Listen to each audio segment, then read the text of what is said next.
말씀 같이 한번 읽도록 하겠습니다. 창세기 1장 26절부터 27절입니다. 창세기 1장 26절부터 27절입니다. 다 같이 한번 읽어보겠습니다. 시작. 하나님이 이르시되 우리의 형상을 따라 우리의 모양대로 우리가 사람을 만들고 그들로 바다의 물고기와 하늘의 새와 가축과 온 땅과 땅에 기는 모든 것을 다스리게 하자 하시고, 하나님이 자기 형상 곧 하나님의 형상대로 사람을 창조하시되 남자와 여자를 창조하시고. 아멘. 네, 안녕하세요. 저희가 거의 몇 달 만에 이 자리에 서는 것 같습니다. 이성민 전도사입니다. 갑자기 너무 어색하네요. 네, 오랜만에 서니까. 그리고 아마 한 2주 뒤면 저를 전도사가 아니라 강도사라고 부르실 수 있게 됐습니다. 아멘. 희한하게 제가 미국에서 공부를 했는데 미국에는 강도사라는 개념이 없습니다. 그래서 강도사가 뭘까? 이제 검색해봤더니 강도권이 주어진 사람들을 강도사라고 하더라고요.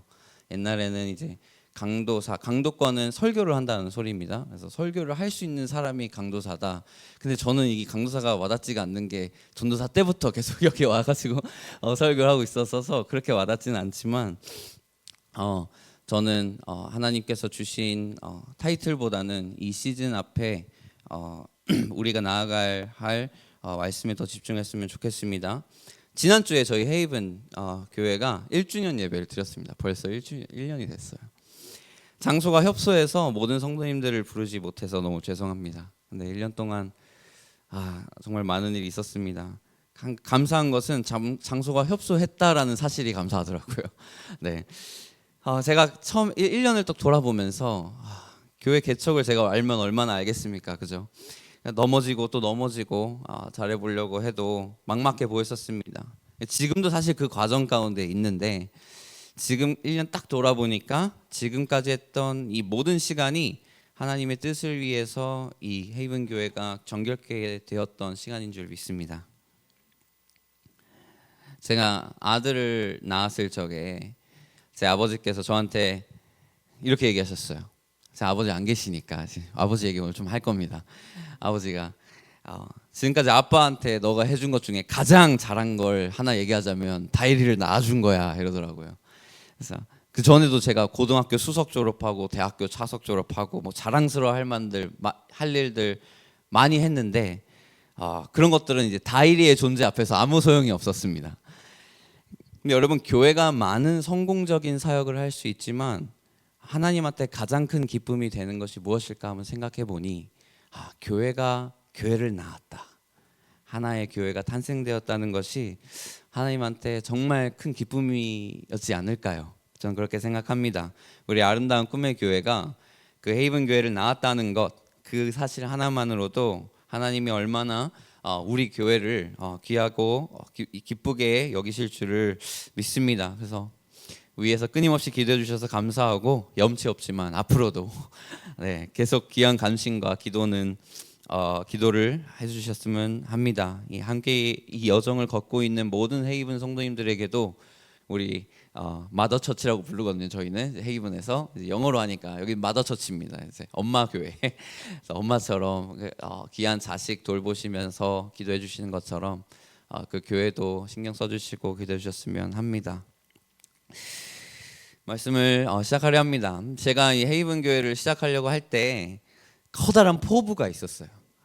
그러니까 어떻게 해야 교회가 본질을 회복할까? 말을 하면서도 저한테 가장 먼저 그 본질을 회복에 앞서서 들었던 생각은 뭐였냐면, 교회가 어떤 프로그램들을 해야 할까? 그러니까 어떤 개혁들을 이루어내야 사람들이 이 교회는 좀 다르네 하고 모일까? 막 이런 걸 고민했었던 것 같아요. 근데 저는 이 1년 동안 이 여정 도중에 하나님이 우리를 넘어뜨리시는 거예요. 안 되게 만드시는 거예요. 어떤 프로그램도 어떠한 개혁도 안 되게 만드시는 거예요. 근데 어떤 프로그램과 개혁도 교회를 교회답게 만들지 않는다는 것을 깨닫게 해주시는 것 같았어요. 저는 그래서 무릎 꿇고 진짜 회개했습니다. 그래서 제가 지난 1주년 딱 그때까지 4달 동안 이 복음이면 충분합니다라는 시리즈로 이 4달 동안 이제 강론을 했는데요. 왜냐? 다른 것들을 선포해야 되는 시즌이 아니다. 우리 교회는 복음이 선포돼야 하는 교회다라고 저는 생각을 했었죠. 여러분, 복음을 선포하고 저희 교회에 일어난 변화는 실로 놀라웠습니다. 첫 주에 복음을 선포했는데 그 주에 이 복음이면 충분합니다라는 시리즈를 선포하고 그 주에 일주일 안에 3명이 저한테 와서 상담을 했어요. 신방을 요청을 했어요. 자신이 우울증과 자살 충동에서 벗어날 수 없다는 거예요. 3명이. 충격받았습니다. 대한민국이 우울의 나라라는 것이 통계가 아니라 현실이구나. 그러니까 제가 건강한 교회라는 울타리 밖으로 나를 내모신 이유가 아마 여기 있지 않을까. 그제서야 제가 현실 파악이 되더라고요. 교회 나오는 아이들이 지금 이 상황인데 교회 밖은 지금 아파하고 있는 다음 세대들이 얼마나 많을까. 너무나 슬펐습니다. 여러분, 우리 다음 세대한테 무엇이 필요할까요? 복음이에요. 복음이면 충분합니다. 영생을 보장해주고 영원히 죽지 않는 그 생명을 주는 이 복음이 우리한테 충분하지 않다면 이 세상에 뭐가 충분합니까? 복음 외에 그 무엇도 영원하지 않잖아요. 그런데 왜 우리는 그 불완전하고 영원하지 않는 것들이 우리 삶에 충분한 것 마냥 살아가고 있을까요? 복음이면 충분하지 않고 다른 것이 필요하다고 여기고 있을까요? 이것이 우리가 기도해야 하고 싸워야 할 영적 전쟁의 본질인 것을 저는 그때 깨달았습니다. 여러분, 복음이 능력이 있다는 걸 믿으십니까?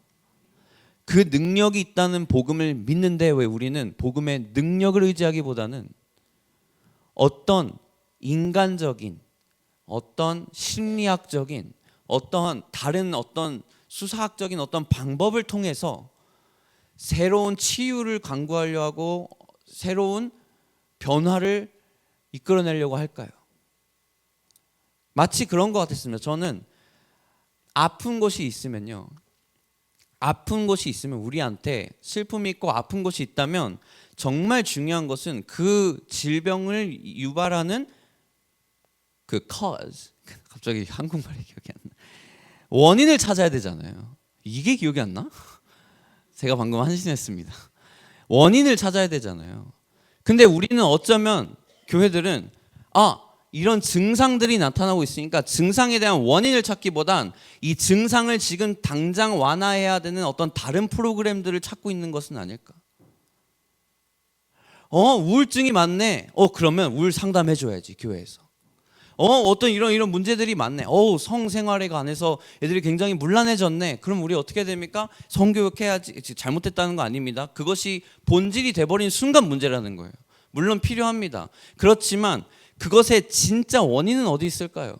우리의 성의 기준이 분별이 안 되고 죄 가운데 우리가 살아가고 있는 그 기준이 어디 있을까요? 그 기준된 복음된 그 기준에 못 살고 있기 때문입니다. 여러분, 복음을 아는 만큼 복음을 살아낸다고 얘기를 해요. 그래서 우리에게는 이 복음을 전해야 되는 의무를 가진 그곳이 바로 교회라는 것입니다. 그래서 오늘은 제가 담임 목사님이 오늘 말씀을 전하라고 할 때 가장 두려운 게 뭐냐면 담임 목사님이 제 설교를 들으세요. 오늘 들었다. 오늘 이렇게 얘기했다. 이런 거 좋았다. 근데 이런 거는 이렇게 했으면 더 좋았겠다. 이렇게 막 피드백을 가끔 해주시는데 너 그때 했던 그 설교 여기서 한번 해라. 이렇게 하신 거예요. 제가 근데 이제 또 거기서 멈추시지 않고 여기서 설교할 때는 이제 이렇게 더 추가해서 설교해 이렇게 얘기하셨는데 오늘은 그 부분을 가지고 얘기를 하려고 합니다. 근데 왜 목사님이 이걸 하라고 하셨냐면 여기 나왔죠. 복음이 능력이다. 그러니까 이 복음을 우리는 너무너무 쪼개서 이해하다 보면 전체적인 큰 그림을 못 볼 때가 많습니다. 그래서 오늘은 저는 여기 온 이유는 그 아주 깊은 그 복음의 그 조각조각들은 목사님을 통해서 들으시고 저는 그냥 그거 한번 그냥 덧칠을 한번 하려고 합니다. 아멘. 네. 그래서 오늘은 여기에서 총체적인 복음이 뭘까 그럼? 우리가 알고 있는 복음을 넘어서 이 복음의 깊은 비밀들을 담임 목사님 통해서 이미 듣고 있으니까 저는 거기에 숟가락 하나 얹고 전체 한번 쑥 훑고 오늘 내려가려고 합니다. 오늘 본문 정말 특이하죠? 왜 복음을 얘기하려고 하시는데 창세기 1장을 얘기하나요? 네, 안 띄워줘도 됩니다. 네, 여러분, 우리가 복음을 다룰 때에 가장 먼저 다루는 게 무엇입니까? 나의 죄와 구원이에요. 죄에서부터 우리는 구원을 받았다. 근데 여러분, 요즘 복음이 우리 가운데 전달되지 않는 이유가 뭘까요? 본인이 죄인이라는 게 인식이 안 돼요. 그러니까 내가 죄인이라는 인식이 없으니 구원의 필요가 있습니까? 없습니까? 없는 거예요. 그러니까 우리가 아무리 너 구원받아야 돼, 너 예수님 믿어야 돼 라고 얘기를 해도 우리가 얼만큼 죄인인지를 이야기해 주지 않으면 전혀 이 구원은 그냥 딴 세상 소리인 거예요. 우리는 얼만큼 우리가 죄인인지를 알아야 하고, 그리고 그 죄로서부터 예수님께서 우리를 구원하셨다라는 이야기가 구원의 이야기죠. 그런데 우리한테는 조건 없이 예수님을 통해서 은혜로 우리에게 주어진 것이 그 구원이고, 우리는 의롭게 칭함을 받았고 믿음으로써 칭의를 받습니다. 근데 중요한 거는 그것이 나한테 값없이 주어졌다고 해서 대가 지불이 없었던 게 아니다. 예수님은 어떻게 이것을 우리 가운데 이루셨냐 하면서 십자가를 통해서 그 흘리신 보혈을 통해서 하나님의 사랑을 보여주는 동시에 하나님의 공의를 이루어내셨고, 그리고 보내신 성령님을 통해서 어떻게 우리에게 관계를 회복해 하셨는지, 자, 이것이 구원에 대한 이야기입니다. 우리가 이 구원에 대한 이야기는 정말로 모든 기독교의 그 가르침 가운데에 기본이 되고 기초가 되겠죠. 자, 그렇지만 이 구원의 이야기가 복음의 전부일까요? 이것이 우리가 생각해 봐야 되는 이야기입니다. 자, 물론 중요한 밑받침이고 기둥입니다. 복음은 구원의 소식을 시작으로 삼고 있습니다. 근데 여러분, 우리는 죄인이고 예수님은 그 죄의 문제를 해결하셨다라는 이 구원의 이야기는요, 성경의 전부가 아니에요. 왜냐하면 성경은 우리가 죄인이다라는 전제로 시작하지 않습니다. 이해가 가십니까? 오늘 읽었던 이 창세기 1장과 창세기 3장을 한번 볼게요. 그럼 죄의 시작은 어디서부터 시작하느냐? 창세기 3장 5절이에요. 너희가 그것을 먹는 날에는 너희 눈이 밝아. 이것이 죄의 시작이죠. 언제요? 하와가 선악과를 먹었을 때.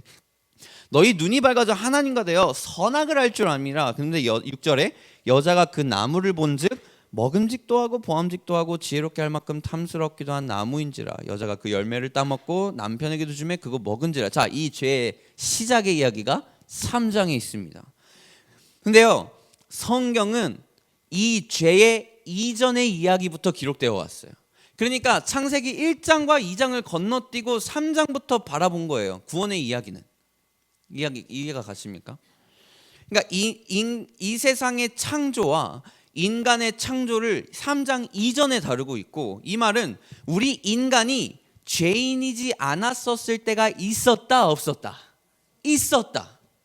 그 말은 뭐냐? 복음이란 죄에서부터의 구원이 전부가 아니라 죄의 이전에 온전했었던 상태로의 회복까지 이야기하는 거예요. 그러니까 from sin but to his image. from Genesis 3, 창세기 3장으로부터 시작했지만 우리는 어디로 가야 된다는 거예요? 창세기 1장으로 돌아가야 한다는 거예요. 구원의 소식이 우리에게 좋은 소식이라고 얘기할 수 있는 그 죄의 문제의 해결, 그 십자가와 그 부활로서, 승천하심으로써, 성령님을 우리에게 보내심으로써 이것을 우리로 어디로 가운데로 이끄시려고 하냐에 있는 거예요. 그 죄의 문제의 해결이 결국 우리를 어디로 가게 하냐 이겁니다. 그것이 오늘 읽은 본문의 1장의 얘기.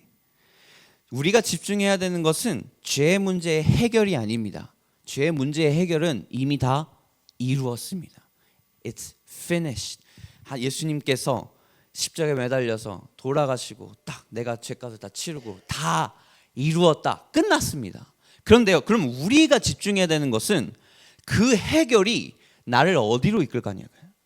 목적지예요. 그리고 그 목적지는 어디에서 우리는 발견할 수 있냐? 창세기 1장에서 발견할 수 있는 거죠. 27절 다시 한번 볼까요? 그 목적지는 뭐의 회복입니까?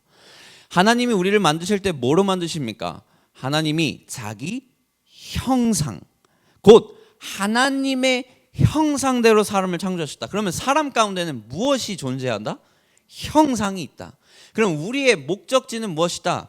이 형상의 회복을 이야기하는 거예요.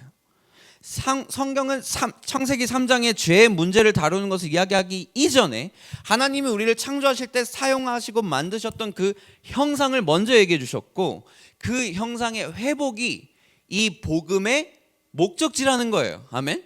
자, 여러분, 그럼 형상이 뭔지 알아봐야 돼요.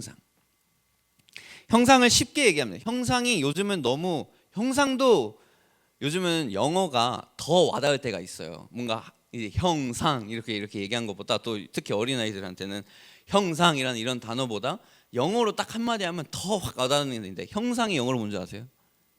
image. 이미지예요. 이미지가 뭡니까? 그 실제를 보게끔 하는 게 이미지예요. 그 이미지 자체가 실제는 아니지만 그 실체를 보게 하는 게 이미지예요. 제가 한 이미지 갖고 왔어요. 하나 띄워주세요. 여러분, 이게 이미지입니까? 목사님입니까? 목사님의 이미지죠. 그럼 여기다가 대고 이것이 진짜 목사님 마냥 저희가 할 수 있습니까? 이거는, 이 이미지의 역할은 그럼 뭐예요? 목사님 지금 비행기 타고 계셔요. 그러면 이 이미지가 하는 역할은 뭐예요? 그 실제를 형상을 통해 보게 하는 게 목적이에요. 저 이미지는 실제를 투영해서 보여주는 거예요. 형상은. 그러니까 이미지는 사실 중요한 목적이 있어요. 이미지 자체는. 목적이 뭡니까? 실체가 무엇인지 알 수 있게끔 하는 거예요. 그러니까 우리는 이 이미지를 보지만 이 이미지를 보고 뭐를 알아요? 아, 목사님이란 분이 계시구나. 이렇게 생기신 분이 계시구나를 알 수 있는 거죠. 그러니까 우리가 하나님의 형상으로 만들어졌다는 것은 무슨 소리냐면, 우리의 목적은 무엇이다? 실체 대신 하나님이 나를 통해 투영되어서 보여져야 되는 거예요. 하나님의 어떠하심을 투영해서 보여야 이미지의 역할을 다하는 거예요. 근데 이미지가 이미지의 역할을 다하지 못하면 어떻게 됩니까? 그걸 우리가 실패했다고 얘기하는 거예요. 여러분, 인간의 성공과 실패의 여부가요, 돈의 많과 적음이 있지 않습니다. 성경은 그 어느 곳에서도 돈이 많은 자가 성공한 자요, 돈이 적은 자가 실패한 자다라고 얘기한 적이 없습니다. 그런데 우리는 마냥 돈을 많이 벌어야 저 사람 성공했다. 여러분, 우리가 성공했다라는 기준을 성경대로 갖고 있어야 됩니다. 우리가 성공할 수 있는 유일한 길은 하나님이 나의 삶을 통해 이루신 목적을 이룰 때만 이룰 수 있는 거예요. 성공의 사전적인 의미가 뭡니까? 목적하는 바를 이룸. 근데 어떻게 돈을 많이 버는 게 내 삶의 목적이겠어요? 내 삶의 목적을 내가 지은 거잖아요, 지금. 그러면 진짜 우리의 성공한 사람은 뭡니까? 하나님의 어떠하심이 내 삶을 통해 투영되어서 보여지고 있는가? 그게 여러분들, 우리의, 제 삶의 성공 여부예요. 제 성공 여부는 교회가 커지는 게 성공 여부가 아닙니다. 성도들이 많이 모이는 게 성공 여부가 아니에요. 제 지금 성공 여부는 제가 만난 그 어떠한 사람이, 내가 아는 하나님이 그 사람에게 투영돼서 보여짐, 그건 거죠. 근데 문제가 생기죠. 우리의 죄가 생긴 거예요. 우리는 그렇게 지어진 존재였고, 이 땅에 존재하는 모든 만물들 가운데에 하나님의 통치와 하나님의 다스림을 대신해서 통치하는 청지기적인 사명을 갖고 있었습니다. 근데 뭐가 생겨요? 죄가 3장에서 나와버려요. 우리가 죄를 지을 때 어떤 형상이 일어나냐면 하나님의 형상이 파괴되어집니다. 그러니까 그 이미지가 어떻게 돼버린 거예요? 블러 처리된 거예요. 이렇게 보여주세요. 이렇게 보면 물론 이 사진을 잘 아시는 분들은 저게 저 사진입니다. 다들 알 거 아니에요. 왜냐면 제가 전에 사진을 보여드렸으니까. 근데 이거를 지금 딱 모르는 사람한테 가서 이 사진 딱 보여준다고 해봐요. 알아요? 몰라요? 누구예요? 하면 모르겠죠.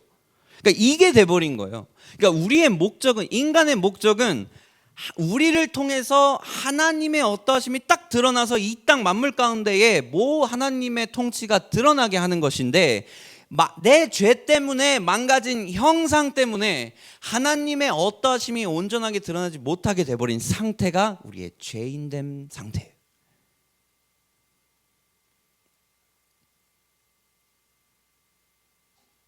여러분, 창세기 3장 7절에 죄를 짓고 나서 이런 일이 일어납니다. 그들의 눈이 밝아져서 그들이 벗은 줄을 알고 무화과나무 잎을 엮어 치마로 삼았더라. 그러니까 여러분, 이 사건이 지금 뭐를 얘기해 주냐면, 죄를 지은 후에는요, 아담과 하와가 자신을 부끄러워서 숨게 된다고 나오는데, 하나님의 형상이 왜곡되고, 왜냐하면 벗은 모습이 부끄럽게 느껴지게 되거든요, 이 순간부터.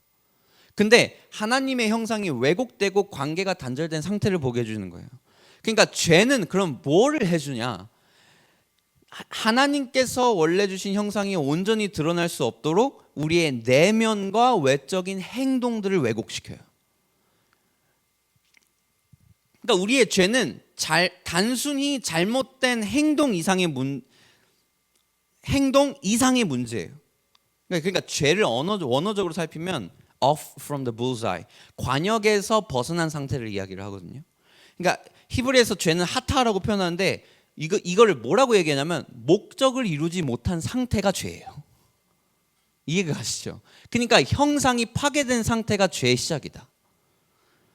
그러니까 우리가 구원의 복음을 이야기를 할 때 항상 우리는 어디서부터 시작하냐면 죄인으로부터 시작하고 구원까지만 얘기를 하는 거예요. 근데 그 구원이 우리를 어디로 이끌어야 되는지 이해하지 못하면 그때부터 어떤 문제가 일어나냐면, 그래 나 구원 받았어. 그러면서 이제 목사님이 자주 이야기하시는, 그래 너 구원받았고 나 구원받았네, 우리 모여서 천국 파티, 열차 탈 때까지 천국 파티 하자, 이렇게 돼버리는 거예요.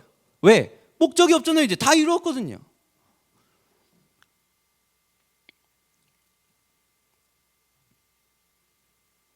이 상황 가운데에 예수님이 등장하십니다. 그리고 예수님이 이 형상을 파괴한 이 죄의 문제를 해결했다는 말, 여러분 이게 정말 중요한데요. 예수님을 통해 죄의 문제가 해결됐다는 말은 이 형상이 회복되기 시작했다는 소리예요. 우리는 사람이 그 26절을 우리 봤을 때, 우리가 그걸 짓자 했을 때 사람을 우리의 형상과 우리의 모양대로 만들자고 얘기했었어요. 그죠? 우리의 모양대로. 여러분, 이 모양은 데무트입니다. 데무트, 그릇이에요. 그릇. 그러니까 우리는 지어질 때 뭐를 했습니까? 하나님의 형상이 담긴 그릇으로 만들어진 사람이에요. 이해가 가세요? 그러니까 쉽게 얘기하면, 저한테는 이게 쉬운 표현인데 TV로 치자면 저는 거기서 발광 다이오드예요. 이게 더 어렵나? 네, 더 쉽게 얘기하려면 더 이상 시도 안 하겠습니다. 자, 그런데요, 예수님이, 제가 다시 돌아올게요. 예수님이 이 죄를 해결하셨다는 말은 뭐냐면, 우리는 아직도 모양은 갖고 있지만 형상이 무너진 상태인 거예요. 데무트는 갖고 있는데 형상이 무너집니다. 그래서 하나님은 어떻게 하시냐면, 하나님의 영광의 광채시요 그 본체의 뭐가 되시는 분, 형상이 되시는 예수님을 보내신 겁니다. 히브리서 1장 3절에 이는 하나님의 영광의 광채, 이가 누구예요? 예수님은 하나님의 영광의 광채시요 그분이 무엇이다? 그 본체의 형상이 되셨다. 그러니까 예수님이 뭐예요? 하나님의 형상, 이미지라는 거예요. 그리고 고린도후서 4장 4절에 그 중에 이 세상의 신이 믿지 않는 자들의 마음을 혼미하게 하여 그리스도의 영광의 복음의 광채가 비치지 못하게 함이니, 그리스도는 무엇이기 때문에 여기서 얘기하는 이 세상의 신들이 믿지 못하게 하는 거예요? 그리스도가 뭐기 때문에? 하나님의 형상 되시기 때문에. 이 하나님의 형상을 붙고 이 인간들이 하나님의 형상, 이 세상의 신들이 지금 이 입장에서 이 인간들이 하나님의 형상을 받는 순간 이제 이 인간들은 뭐가 되는 거예요? 온전한 존재가 돼버리는 거예요. 대무트를 갖고 있으니까 이 모양 위에 형상이 받아지니까. 그러니까 이 세상의 신들은 무엇을 하려고 지금 발악을 하는 거예요? 그 형상 대신 예수님이 우리 가운데에 임하지 못하도록 무슨 수를 쓰더라도 못하도록 하는 거예요. 골로새서 1장 15절에 예수님은 무엇이다? 보이지 아니하시는, 이 세상에서 볼 수 없습니다. 보이지 아니하시는 하나님의 무엇이 되셨다? 형상이다. 여러분, 제가 더 갖고 와야 됩니까? 이거를 지금 설득하기에. 예수님은 무엇입니까? 형상. 예수님이 죄의 문제를 해결하셨다는 뭐를 얘기를 하는 거예요? 그 형상을 내 안에 불어 넣어 주신다는 거예요.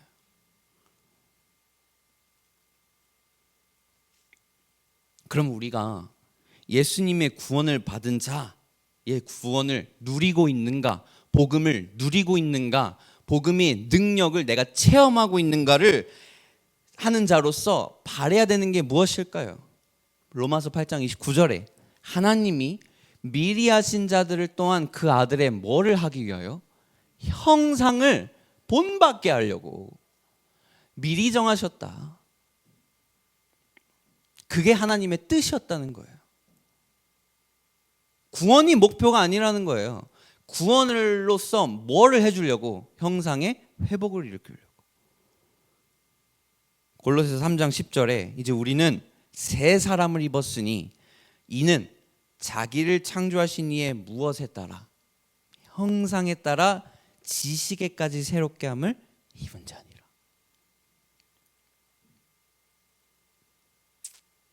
구원을 받고 온전하신 하나님의 형상 되신 예수 그리스도로 인해서 그 예수 안에 속해서 그 예수를 닮아가서 하나님의 형상을 회복하고 그것을 통해서 우리가 지어진 목적을 이루면서 사는 삶. 구원을 넘어 부르심까지. 아담에게는 그 형상이 무너졌습니다. 그렇지만 예수님이 새로운 형상이 되십니다.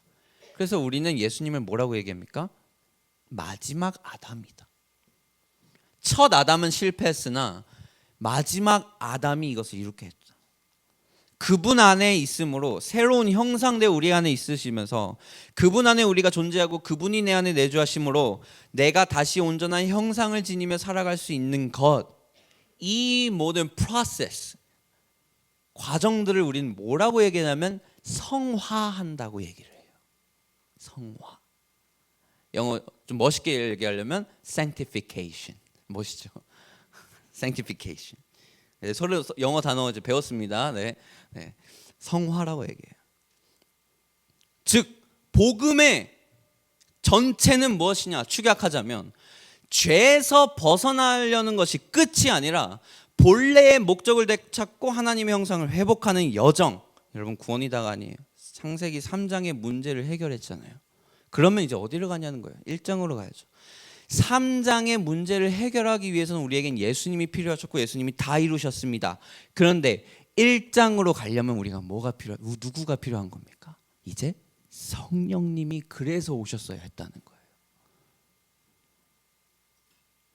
내가 가야만 한다. 그래야 보혜사 성령이 너에게 올 것이다. 그러니까 왜 오셔야 되는데? 다 이루셨다며.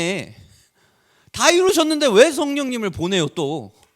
왜 가셔야만 하냐고요. 다 이루셨다며요. 다 이룬 게 아닌 거죠. 예수님한테는 다 이루었지만 우리에게 원하신 목적을 회복하기 위한 시간을 주고 싶은 것이죠. 그게 무엇이다? 형상의 회복. 그리고 그것은 무엇으로 이루어진다? 성령님으로 필요합니다.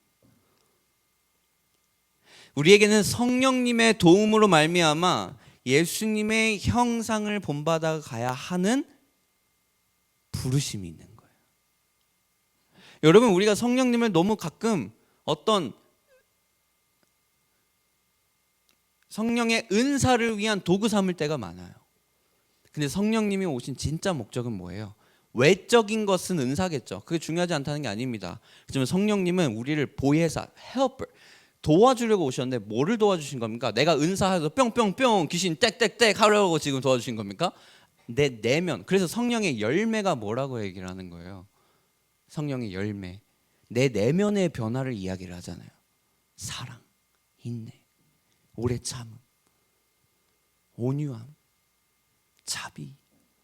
이 성령의 열매가 왜 맺어집니까? 성령님이 내 안에 내주하심으로써 이 열매들은 뭐의 원형인 거예요? 1장에서 이야기했던 우리 안에 형상으로서 드러나는 열매들이었던 거예요. 그럼 예수님을 통해서 우리의 어떤 부분이 회복돼야 합니까? 3장 8절에 그들이 그날 바람이 불 때에 동산에 거니시는 여호와 하나님의 소리를 듣고 아담과 그의 아내가 여호와 하나님 낯을 피하여 동산 나무에 숨은지라.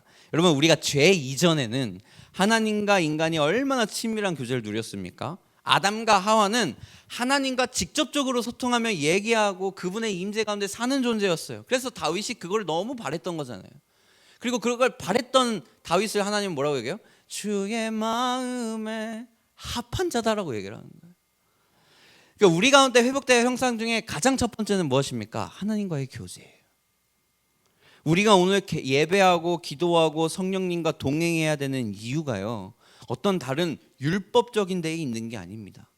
그 관계의 회복과 그 형상의 회복 안의 비밀이 내가 오늘 누리고 있는 예배와 기도와 말씀 가운데 있습니다. 2장 24절에 이러므로 남자가 부모를 떠나 그의 아내와 합하여 둘이 한 몸을 이룰지로다. 여러분, 제가 지금 이야기하는 요것들이 뭐냐면 죄 이전의 상태를 지금 보여주는 거예요. 2장이죠. 아직 죄 이전이에요. 그렇죠? 그러면 창세기 1, 2장을 읽는 것만으로도 우리가 어떤 지금 형상을 회복해야 하는지를 좀 알 수 있다는 거예요. 제가 2장 24절에 뭐라고 얘기하냐면 남자가 부모를 떠나서 그의 아내와 합하여 둘이 한 몸을 이룰지로다. 여러분, 죄가 있기 전에 가정이 있었습니다. 그 결혼과 가정 안에 원래 하나님이 보여주고자 하신 형상이 있습니다. 부부 관계를 통해서 하나님이 보여주고자 하신 형상이 있습니다. 하나님은 그곳 가운데서 신랑 되신 하나님과 신부된 교회의 관계를 보여주고자 하십니다. 그것이 형상의 목적이었어요. 그것이 가정의 목적이었고 부부 사이의 목적이었습니다. 남편은 그래서 예수님처럼 아내를 사랑하고 헌신해야 되는 것이며 아내는 그리스도를 섬기듯이 남편을 돕고 존중해야 되는 것이 명령되어 있는 이유는 그냥 이게 말씀인 이대로 살아 이것이 아니라 진짜 이대로 살아가야 우리가 하나님의 형상대로 살아갈 수 있다는 거예요. 남자와 여자. 여러분 보세요. 불신, 지배, 갈등으로 왜곡된 게 죄 이후의 가정의 모습이에요. 죄 이후의 가정의 모습이 어떻게 변합니까? 저 여자가 나한테 이 선악을 알게 하는 나무의 열매를 먹게 해. 저 여자가. 여러분들이 그 이브였다면 좀 어떻게 했어요? 안 꼽죠. 에이 저거 내가 아니 내가 뭐 먹으라 했나? 내가 뭐 강요한 것도 아니고 지가 뭐 같이 사고서 먹었으면서 지금 또 내 탓하고 있네 하면서 얼마나 안 입고 보였겠어요. 여자 입장에서는. 그죠? 뭐가 시작돼요? 가정 가운데 불화가 시작돼요. 뭐부터? 죄부터.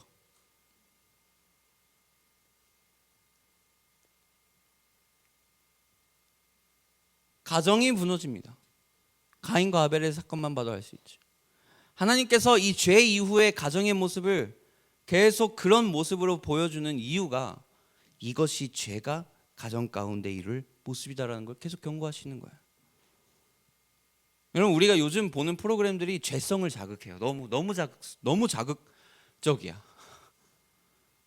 선정적이다라는 게, 저는 옛날에는 선정적이다는 게 그냥 뭔가 좀 이렇게 야하다 뭐 이렇게만 느껴졌는데 여러분, 선정적인 거는 그런 차원이 아닙니다. 요즘은. 여러분 요즘 프로그램 뭐 연애 프로그램 많이 보시고 뭐 이렇게 보시지만 뭔지 아세요? 이혼 캠프. 우리 이혼했어요. 너무 자극적이에요. 이혼 숙녀, 환승 연애, 이런 거 이렇게 네이밍을 해야 사람들이 보나 봐요. 얼마 전에 저희 그 헤이븐 앞에, 저희 아트포레 앞에 드라마를 찍으러 이동욱하고 김지연이 왔어요. 그래서 저는 직접 보진 못했는데 막 저기 이제 톡방에서 이제 막 그 봤다는 이제 사진들이 저희 상인회에 막 올라와가지고 막 이제, 저 상인회 일원입니다. 저희도 이제 상가기 때문에 매달 10,000원씩 내고 있어요. 꼬박꼬박. 그래서 딱 보는데 무슨 드라마지? 하고 봤는데 아직 방영을 안 했는데 이혼 보험이야. 이혼. 그러니까 뭐 이혼이 들어가야 유행하나 봐요. 사람들이 이혼이 들어가야 보나 봐. 그러니까 여러분, 이런 프로그램들이 지금 우리나라의 모든 가정상을 깨뜨리고 있어요. 마치 해도 되는 것처럼.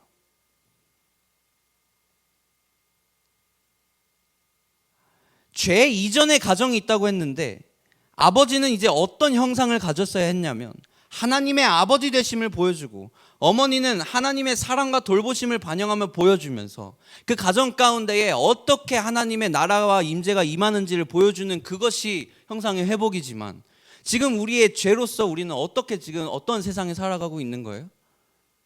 그 모든 프로토콜과 그 모든 반도리가 다 무너지고 있는 삶을 살아가고 있는 거예요. 죄가 하는 역할이 뭐예요? 딱 이겁니다. 형상을 왜곡합니다. 원래 보여줘야 됐던 그 형상이 무너지기 시작하는 거예요. 부인하지 않아요. 왜곡해요. 어떻게 되는지 아세요? 자녀 가운데 스카이캐슬, 이것도 너무 오래된 드라마죠. 이제 뭐 이런 종류 또 드라마 있다고 하는데, 얼마 전에 뭐 있었죠? 까먹었어. 근데 여러분, 뭐 부모는 자녀를 자신의 소유처럼 여깁니다. 요즘 뭐 대치동이 요즘 풍자가 막 일어나고 있다면서요. 아세요? 요즘 대치동에 어떤 일이 일어나고 계신지 아세요? 7세 시험? 네, 7세 고시가 있대요. 7세 고시. 감사합니다. 고시. 7살 애들이 그 시험을 봐가지고 또 영재 특출아들 애들만 학원 가서 받고 있는 거예요.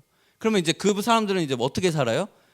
맨날 이 애들을 이제 그냥 금두덩이 막 데려다니는 마냥 막 이제 보좌해요, 엄마가. 그러면서 이제 풍자가, 이제 어느 코미디언이 이걸 풍자하는데 딱 몽클레어 패딩 딱 입고 막 애기 학원 보낼 때 나는 카페 가서 홀짝홀짝 커피 마시다가 학원 딱 끝날 때 내가 또 데리고 또 다른 학원 데려다 주고, 뭐 개인 기사 역할 하는 이런 식으로 막 풍자를 합니다. 부모는 자녀를, 여러분 오늘 여기 성경에서 뭐래요? 남자가 부모를 떠나 그의 아내와 합한다. 그러면 부모들이 자녀들을 통해서 해줘야 되는 가장 첫 번째 우선순위는 독립입니다. 그게 형상입니다. 독립이에요.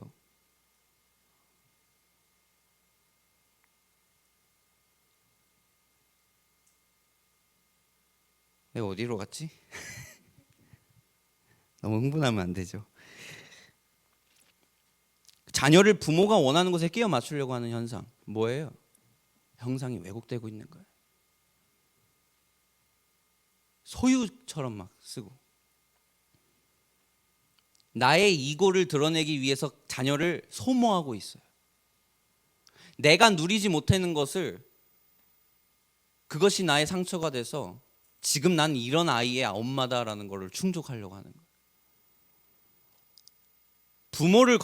자녀들은 또 어떻게 합니까? 부모를 거역하며 불순종을 연습하죠.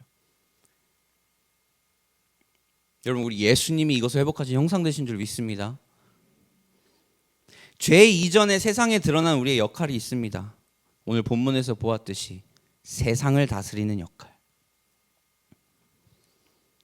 1장 26절에 하나님이 이르시되 우리의 형상을 따라 우리의 모양대로 우리가 사람 만들고 그들로 뭘 하게 하자? 바다의 물고기와 하늘의 새와 가축과 온 땅과 땅에 기는 것을, 모든 것을 다스리게 하자. 이게 죄의 이전이에요. 1장이죠. 죄 이전에 우리한테 갖고 있었던 형상. 여러분, 이 말은 세상의 정점에 올라가서 이들 위해 군림하라는 뜻이 아닙니다. 이 말은 세상을 돌보고 하나님을 통치권을 받아 대신 가꾸어라는 거예요. 2장 15절, 아직 2장이에요. 2장 15절, 여호와 하나님이 그 사람을 이끌어 에덴 동산에 두어서 그것을 뭐하게 하셨다? 경작하며 지키게 했다는 거예요. 지키라는 거예요. 그러니까 쉽게 생각하면 우리는 뭐 하는 사람이에요? 발레 파킹 하는 사람이에요. 발레 파킹. 그러니까 여러분, 발레 파킹 해주는 사람이 그 차를 함부로 다룰 수 있습니까? 없습니까? 절대 안 되죠. 큰일 나요. 발레 파킹, 베라리, 예, 내가 한번 돌아갔다 올까? 내 키 있는데 우리가 지금 그걸 하고 있는 거예요. 이해가 가세요? 우리의 형상이 우리에게 주어진 이유는 하나님의 목적에 따라 이 창조 세계가 지켜질 수 있도록 노력해야 되는 것이죠. 그래서 우리는 이 세상을 지켜야 하는 사람. 지키라는 건 또 뭐예요? 파괴하려고 하는 존재가 있어요. 그잖아요. 아무튼 마지막으로 하나님 우리를 사회적 존재로 창조하셨습니다. 아직 2장이에요. 18절 여호와 하나님이 이르시되 사람이 혼자 사는 것이 좋지 아니하니 내가 그를 위하여 돕는 배필을 지으리라. 여러분, 아담이 혼자 있는 것이 좋지 않다고 이야기하신 이유, 인간인 무엇을 위한 형상이 그 안에 내재되어 있다는 거예요? 서로 사랑하고 협력하는 관계 속에서 하나님의 형상을 드러내기 위해서 우리는 사회적인 동물로 창조된 겁니다. 그러니까 그 죄로 인해서 인간이 이기적이고 자기 중심적인 존재가 되었으며 관계 속에서 질투와 분쟁과 분열이 생깁니다. 에베소서 2장 14절에 그는 우리의 무엇인 분이시다. 예수님은, 형상 되신 그 예수님은 우리의 무엇이다. 화평이신지라. 둘로 하나를 만드사 원수된 것고 중간에 막힌 담을 자기 육체로 허셨다. 그러니까 예수님은 뭘 하시는 거예요? 다시 우리 모든 인간들이 하나 되기를 원하시죠. 그것이 예수님의 형상이 있고 그 형상을 닮아가는 것이죠. 5장 16절에 이제는 이같이 너희 빛이 사람 앞에 비치게 해서 그들도 너희의 무엇을 보고? 착한 행실을 보고 하늘에 계신 너희 아버지께 영광을 돌리게 하라. 그러니까 여러분, 하나님이 우리를 빛의 발광체로 드러내고 싶어 하시는데 우리를 어디로 드러내냐면 교회 안에서가 아니에요. 세상 가운데서 드러나게 하라는 거예요. 근데 그 세상 가운데에 하나님의 어떠하심을 볼 수 있게 하는 법은요, 사실 말이 아니라 우리 안에 보여지는 하나님의 형상인 것뿐인 거예요. 나의 모습이 하나님의 어떠함을 증거하는 증인으로서 변모돼야 됩니다. 성화? 이제 쉽게 생각하세요. 이제 어렵지 않습니다. 성화 그럼 무엇이냐? 우리가 구원에 닿으면 우리가 이뤄내야 될 이 성화는 어떤 과정이냐? 하나님의 이미지가 내 삶 가운데서 선명해지는 것.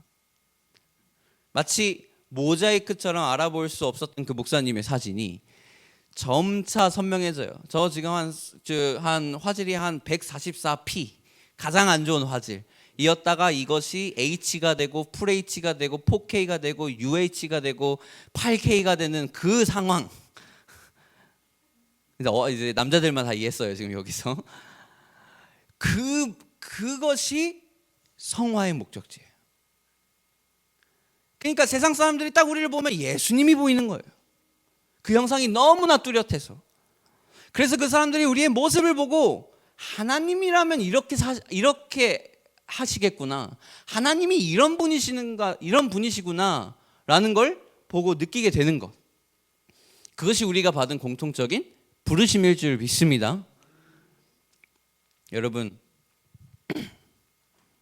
한번 스케치 딱 그려왔습니다. 목사님이 하신 이 복음 전체 시리즈 가운데에 이야기하고 싶으신 부분이 무엇일까?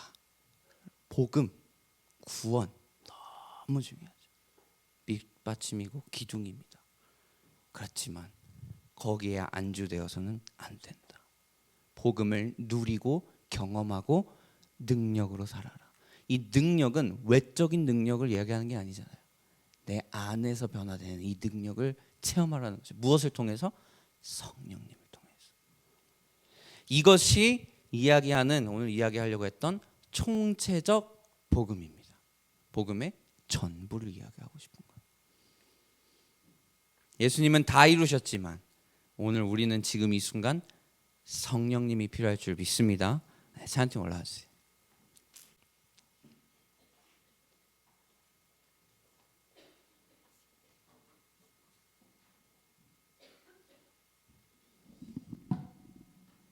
저는 오늘 이 순간 우리에게 지금 무너진 형상을 보고 죄책감을 가지라고 이 말을 한 게 아닙니다.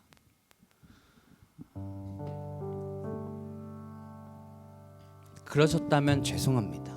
그렇지만 제가 오늘 이 이야기를 한 이유는 그 죄의 모습과 그 죄의 형상을 아시고도 우리를 위하여 구원하러 오신 예수님의 사랑을 느끼자 이거예요. 그 죄, 이전의 죄와 지금 짓고 있는 죄와 앞으로 지을 죄까지 다 감당하셔서 한 번에 감당을 하신 그 예수님의 사랑이 거기에서 느껴져야 되는 거예요. 그 예수 안에 우리에는 그 사랑의 보답으로서 무엇을 향해 나가는 겁니까? 나 이미 무너지고 나 넘어졌지만 나 오늘 기도하는 것은 어제의 나보다 오늘의 내가 하나님의 형상에 조금 더 가까워지기를, 무너진 나보다 앞으로 나를 변화시킬 그 모습이 예수님의 형상에 닮아가는 사람이 되기를, 구원을 넘어 형상으로, 구원을 넘어 목적으로, 구원을 넘어 부르심으로. 여러분, 이 구원을 넘어 부르심으로 우리가 지난 3년 동안 저희 교회 가운데서 다 선포됐었잖아요. 4년 같아요, 제가 볼 때는. 근데 여러분 이 슬로건은요, 그 슬로건이라고 얘기를 할게요. 이것은 복음을 넘는 게 아니에요. 복음을 넘어가자는 게 아니에요. 구원을 넘자는 거는 복음을 넘어가자는 게 아닙니다. 복음을 아는 만큼, 복음을 일부분만 이해하지 말고 복음의 전체의 총체적인 능력을 경험하면서 살아가죠. 아는 만큼 살아낼 수 있지 않을까요? 아는 만큼 능력이 나타나지 않을까요? 부분적으로만 알고 있는 우리의 모습에서 부분적으로만 살아내어서 항상 힘겨워하고 있는 우리의 모습을 보진 않을까요? 어쩌면 우리에게는 총체적인 복음의 선포가 필요한 시대일 줄 믿습니다. 총체적인 복음의 능력이 우리 가운데, 오늘 가운데 새겨질 줄 믿습니다. 오늘 함께 찬양합시다. 제가 이걸 꼭 마지막에 넣어달라고 그랬어요. 평소에는 처음에 하는 찬양입니다. 하지만 오늘 이 설교를 마무리하기 너무 좋은 기도가 되는 것 같아요. 하나님의 꿈이 나의 비전이 되고, 예수님의 성품이 나의 인격이 되고, 성령님의 권능이 나의 능력이 되게 원하고 바라고 기도합니다. 오늘 이것이 우리의 참 기도문이 되기를 주님을 축복합니다. 이 세상을 살아가는 동안에 나의 힘을 의지할 수 없으니 기도하고 낙심하지 말 것을 주께서 참 소망이 되심이라. 주의 길을 걸어가는 안에 세상의 것 의지할 수 없으니 감사하고 낙심하지 말 것을 주께서 참 기쁨이 되심이라. 하나님의 꿈이 나의 비전이 되고, 예수님의 성품이 나의 인격이 되고, 성령님의 권능이 나의 능력이 되길 원하고 바라고 기도합니다. 하나님의 꿈이 나의 비전이 되고, 예수님의 성품이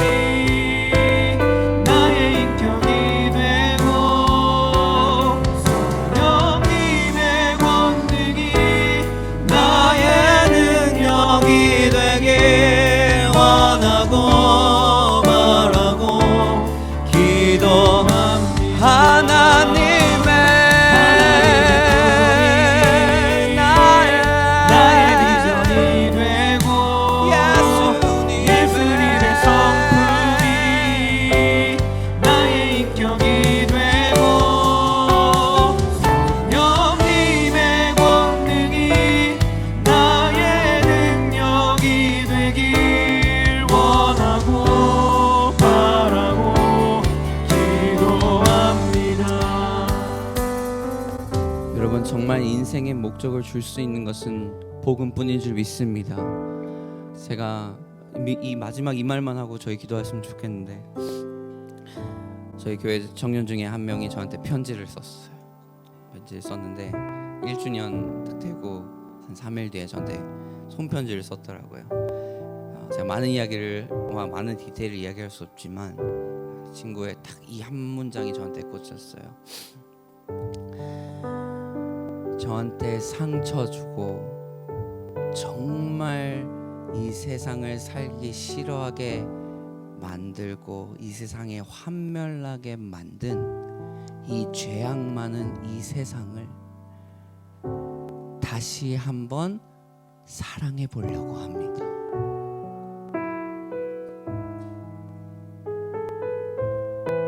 저도 너무 감사하다고 편지 썼는데, 마치 제 1년간에 제가 고뇌하고 고민했던 이 모든 그 이야기가 이 아이의 한 그 문장에 다 녹아버려. 내가 여기 있는 이유가 이거구나. 이 세상에 대한 목적 없이 왜 오늘 하루와 내일 하루를 더 살아가야 하는지 이해할 수 없는 이 세상 가운데 내가 이 세상을 사랑한 것처럼 너도 한 번 더 사랑해보지 않을래? 라고 하시는 그 예수님의 음성이 그 아이한테 들렸던 그 사실이, 이것이 복음의 능력일 줄 믿습니다.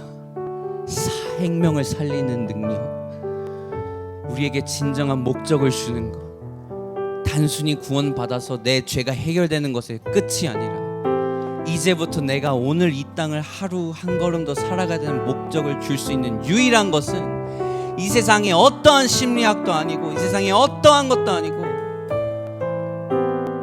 예수님이 허락하신 우리의 복음인 줄 믿습니다.